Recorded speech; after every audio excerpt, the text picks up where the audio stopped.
नमस्ते दोस्तों, मेरे चैनल में आप सबका स्वागत है। आज मैं गोधन के कथा सुना रही हूँ, यानी भाई दूज की कथा। एक समय की बात है, एक बूढ़ी माँ थी। उसके एक पुत्र और एक पुत्री थी। पुत्री की शादी हो चुकी थी। एक दिन भाई दूज के त्योहार में बेटे ने अपनी माँ से बहन के घर जाने का अनुरोध किया। तब बूढ़ी माँ ने क्या कहती है अपने बेटे से, तुम्हारी बहन बहुत कलिया है, वह लड़ती झगड़ती रहती है, तू उसके घर जाकर क्या करेगा बेटा। लेकिन बेटा जिद पर आ जाता है, वह नहीं मानता है। बेटे के अनुरोध करने पर बूढ़ी माँ मान जाती है, उसे जाने की अनुमति दे देती है। भाई अपनी बहन से मिलने के लिए घर से निकलता है।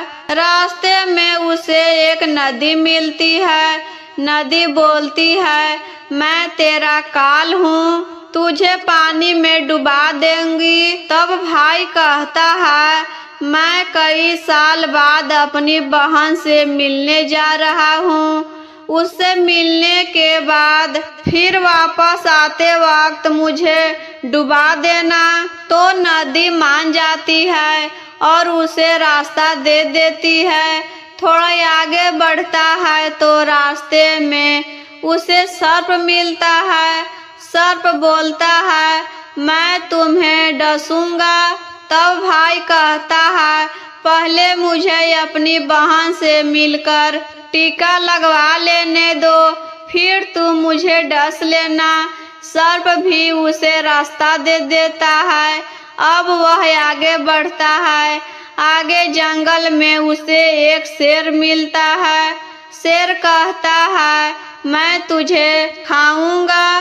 तो भाई भी उसे बोलता है कि पहले अपनी बहन से मिलकर टीका लगवाता हूँ, फिर लौटते समय मुझे मार कर खा लेना। शेर भी उसे रास्ता दे देता है और अब भाई अपने बहन के घर पहुँचता है और आवाज लगाता है, देख बहन, 7 कोस दूर से तिलक कराने तेरा भाई आया है। बहन उस वक्त सूत काट रही होती है। तब उसका सूत बीच में ही टूट जाता है। यह मान्यता है कि यदि सूत काटते वक्त सूत बीच में टूट जाए तो जिस बहन के एकलौता भाई होता है, वह सूत जब तक पुनः जुड़ नहीं जाता है तब तक बहन बोलती नहीं है। भाई बाहर से उसे आवाज लगता है। भाई बाहर से ही अपनी बहन को आवाज लगाता है, फिर भी बहन एक भी बोली नहीं बोलती है। भाई की आवाज सुनकर जब बहन जवाब नहीं देती है तो भाई मन में सोचता है, मुझ गरीब से मेरी बहन बात नहीं करना चाहती। माँ सही कहती थी, मुझे यहाँ नहीं आना चाहिए था। यह सोचकर वह वापस जाने लगता है। इतने में बहन का सूत पुनः जुड़ जाता है और बहन भाई को आवाज देती है और उसकी तरफ दौड़ती है और उसे बात ना करने का कारण बताती है। बहन बड़े प्यार और स्नेह से अपने भाई को घर में ले आती है और वह अपनी सहेली पड़ोसन के घर जाती है और उससे पूछती है, सहेली, कोई जान से भी प्यारा मेहमान आए तो उसे क्या करना चाहिए। पड़ोसन मजाक में कह देती है, तुम्हें तेल में चौक लगाना चाहिए और घी के चावल पकानी चाहिए। मेहमान को घी में ही चावल पकाकर खिलाना चाहिए। भोली बहन पड़ोसन का मजाक समझ नहीं पाती और वैसा ही करती है और जब ना तो चौक सूखता है और ना ही चावल पकते हैं। इधर भूखा भाई उससे कहता है बहन भूख लगी है, खाना परोस दो। तब बहन बोली भाई आज ना तो चावल पक रहे हैं और ना ही चौक सूख रहा है। भाई ने पूछा कैसे तो तूने चौक लगाया और कैसे तूने चावल चढ़ाई। बहन बोली मैं पड़ोसी सहेली से पूछा था, उसने कहा जान से प्यारा मेहमान आए तो तेल का चौक लगाना चाहिए और घी में चावल चढ़ाने चाहिए। भाई बोला अरे मेरी भोली बहन, कभी तेल का चौक सूखा है और कभी घी में चावल पके हैं। तू पानी का चौक लगाए और पानी में ही चावल चढ़ा। फिर वह ऐसा ही करती है। जब चौक सूख जाता है और चावल पक जाता है तब उसने घी और शक्कर डालकर भाई को भोजन कराती है और फिर उसे तिलक करती है। कई दिन बीत जाते हैं। एक दिन भाई बोला बहन अब मैं घर वापस जाऊंगा, माँ अकेली है। अगले दिन सुबह बहन जल्दी उठकर गेहूं पीसकर भाई के लिए लड्डू बनाती है और कुछ लड्डू बच्चों के लिए रखकर अपने भाई को देकर विदा करती है। सुबह जब बच्चे उठते हैं तो माँ से खाने का मांगते हैं, तब माँ उन्हें वही लड्डू देती है। तब वह देखते हैं ये क्या सारे लड्डू हरे रंग के हैं। फिर वह चक्की में देखती है तो उसने गेहूं के साथ एक सर्प भी पीस गया होता है। वह उन लड्डुओं को फेंक देती है और फिर अपने भाई के पीछे भागती है। रास्ते में एक पेड़ के नीचे उसका भाई बैठा होता है। उसे देखकर बोला क्या हुआ बहन। तब बहन पूछती है मैं तुझे जो लड्डू बांधे थे वो कहाँ है। तेरे लड्डू मैंने अभी नहीं खाए हैं, पेड़ पर टांग रखे हैं। वह पेड़ से लड्डू उतारती है और वहीं गड्ढा खोदकर उन लड्डुओं को गाड़ देती है। फिर अपने भाई को सारी बात बताती है। भाई बोला बहन तूने एक बार तो मुझे मौत से बचा लिया, लेकिन मैंने पीछे कईयों को साई समय देकर आया हूँ। और बहन को सारी बात बताता है। वे दोनों बैठे वहाँ बात कर रहे थे, तभी बहन भाई से पानी मांगती है। भाई बोला थोड़ी दूर एक तालाब है, वहाँ से मैं अभी पानी लेकर आता हूँ। बहन बोली मैं खुद जाती हूँ और पानी पीकर वापस आती हूँ। वो पानी पीने तालाब पर पहुँचती है तो देखती है कि एक बुढ़िया बैठी है। वो उसके पास जाकर पूछती है माँ तुम क्या कर रही हो यहाँ बैठकर। तब वह बुढ़िया बोलती है मैं विधाता हूँ, एक बहन के भाई की तांत गाड़ रही हूँ। तब वह पूछती है माता वो कौन भाई है। तब विधाता बोलती है एक भाई जिसके प्यार में उसकी बहन ने सर्प की हत्या कर दी। बहन सोचती है यह तो मेरा ही भाई है। वह घबरा जाती है और विधाता से पूछती है माता उस भाई को इस श्राप से बचाने के लिए क्या करे। विधाता उसे बताती है कि उसकी एक बहन है, जब वो उसे गालियां दे और उसकी शादी होने तक यदि वह उस पर आने वाले हर घात को टाल देती है तो उसका भाई बच सकता है।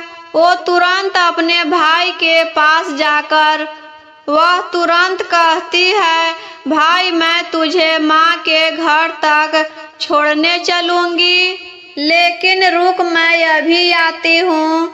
और वो शेर के लिए मांस, सर्प के लिए दूध और नदी के लिए ओढ़नी लाती है। और दोनों भाई बहन आगे बढ़ते हैं। रास्ते में उन्हें पहले शेर मिलता है। जैसे ही वह भाई को खाने के लिए आगे बढ़ता है, बहन उसके आगे मांस का टुकड़ा डाल देती है। शेर मांस के टुकड़े को खाने लग जाता है और दोनों भाई बहन आगे बढ़ते हैं। आगे उन्हें वो सर्प मिलता है और जैसे ही सर्प उसे डसने के लिए आगे आता है, बहन सर्प के आगे दूध का प्याला रख देती है। सर्प दूध पीने लगता है। वह दोनों अब आगे चलते हैं। रास्ते में उन्हें नदी मिलती है जो भाई को डुबाने को तैयारी होती है, पर वह नदी को ओढ़नी ओढ़ा देती है। खुश होकर नदी रास्ता दे देती है। अब वह दोनों भाई बहन आगे बढ़ते हैं और अपने घर पहुंच जाते हैं। बेटी को देखकर माँ खुश हो जाती है, पर बहन उसी समय भाई को गाली देने लगती है। तब माँ बेटे से कहती है, इस कलिया बहन को क्यों ले आया है? तब भाई बोलता है, माँ बहन तो बहुत अच्छी है, पता नहीं पर इसे आते ही क्या हो गया है। थोड़े दिनों में भाई का रिश्ता आता है। तब वो सब कहते हैं, बहन पागल है पर भाग्यवान है। पर जब ससुराल वाले सगाई के लिए मिठाई लाते हैं तो बहन कहती है, इसकी मिठाई क्यों बांटते हो? पहले मेरी मिठाई बांटो। कई बड़े बुजुर्ग बोले, इसे भी भाई के साथ बैठा दो। सगाई शुरू होती है। वहाँ आग लग जाती है। बहन को तो पता नहीं था। फिर बहन को याद आता है विधाता के बात, तो उसको पता चलता है कि आग कोई और नहीं पर उसके भाई का घात है। उसने तुरंत ही वह आग बुझा दी। अब कुछ दिनों बाद शादी के कार्यक्रम शुरू होते हैं, परंतु बहन हर समय भाई के साथ रहती थी। जब भाई की निकासी होने लगी तब बहन बोली, अरे इसकी निकासी क्या करते हो? पहले मेरी निकासी करो और इसे पीछे के दरवाजे से लेकर जाओ। बहन के इतना बोलते ही आगे का दरवाजा टूट कर गिर जाता है। सब कहते हैं, भले ही बहन कलिया है पर बराबर भाई की जान बचा रही है। जब भाई फेरों में बैठता है तो फिर बहन कहती है, इसकी जगह मैं फेरों में बैठूंगी। शादी के बाद जब दुल्हा दुल्हन की रात जागती है तो बहन कहती है, इसकी नहीं, पहले मेरी रात जगाओ। कई लोग बोले, बीच में पर्दा लगाकर इसे भी साथ में सुला दो। रात में जब भाई और भाभी सो जाते हैं तब वहाँ एक सर्प आता है। बहन तो तैयारी में ही बैठी थी। वह उसे पकड़कर टोकरी में रखकर सो जाती है। आज वह कई दिनों में निश्चित होकर आराम से सोई है। इधर उसकी माँ सोचती है, बेटी के उठाने से पहले ही मेहमानों को विदा कर देती हूँ, वरना फिर शोर मचाएगी। जब बेटी उठकर देखती है तो घर में कोई नहीं दिखता। वह माँ से पूछती है, माँ सब मेहमान कहाँ चले गए? तब माँ कहती है, बेटा सब मेहमानों को विदा कर दी। तब बेटी बोलती है, माँ सब मेहमानों को वापस बुलाओ तभी मैं विदा होंगी। उसके कहने के अनुसार माँ सभी मेहमानों को वापस बुलाती है। तब वो माँ से कहती है, माँ आज के दिन के लिए ही मैंने पालने में पूत और चूल्हे पर दूध छोड़ा था और पागल हो गई थी। मेरे इस भाई पर 7 घात थी, उसे टालने के लिए मैं ऐसा कर रही थी। यह सुनकर माँ और भाई बहुत खुश हो जाते हैं और सबसे पहले अपनी बेटी को विदा करते हैं और उसके बाद सभी मेहमानों को विदा करते हैं। इस दिन के बाद से ही हर बहन अपने भाई के लंबी उम्र की कामना से भाई दूज का त्योहार मनाने लगे। इस दिन बहन भाई का टीका करती है और कथा को सुनती है। दोस्तों, भाई दूज की यह कथा आपको कैसा लगा? पसंद आई हो तो वीडियो को लाइक करके एक प्यारा सा कमेंट जरूर लिखें और चैनल पर पहली बार हैं तो चैनल को सब्सक्राइब कर दीजिए।